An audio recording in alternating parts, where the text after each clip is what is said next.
Africa Content TV.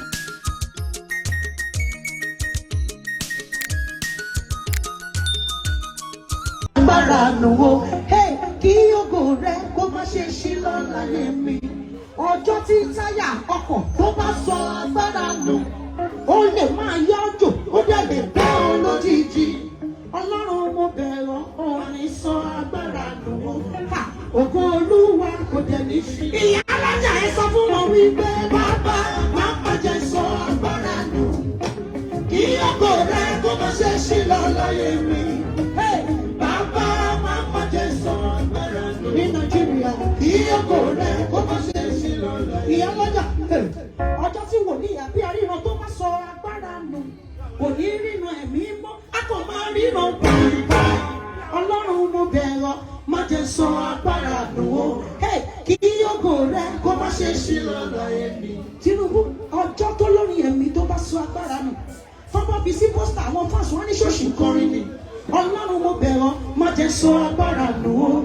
Kí ògo rẹ kó má ṣe ṣí lọ láyé mi. Mọ́mì, àṣìṣe ọjọ́ kan ó lè ṣàjànàkú dé nílẹ̀ o. Ọlọ́run ọlọ́mọ tí ò lè báwí tó bá ṣiṣẹ́. Àánú ló fẹ́ ọ bábá wọlé tọ́ ìbínú rẹ̀ wò. Kí ògo Olúwa kó má ṣe ṣí lọ láyé rẹ̀. Máa gbóná, àṣìṣe ọjọ́ kan ló sọ Ẹ́sítérì ló sọ di ayaba. Fásitì àpagbára lọ́wọ́ ẹ̀ ádápadà fún Ẹ́sítérì. Ọlọ́run mo bẹ̀rẹ̀ òní sọ agbára nù. Òkú Ọlọ́run kò dẹ̀ ní ṣíṣọ́. Tọ́lọ́run bá ń bẹ láyé rẹ̀ wà á rẹ̀ yọ̀tá.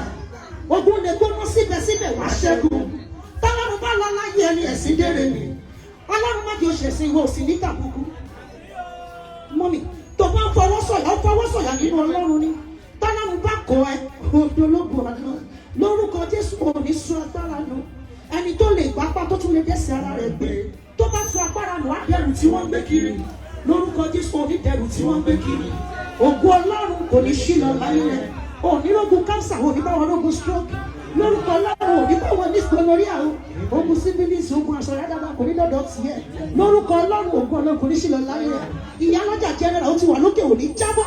Ẹni tó bá ní kò jábọ́ àfáyé sílẹ̀ àgbọ̀nà ọ̀run lọ. Lórúkọ Jésù òní sọ agbára nù ó. Ògo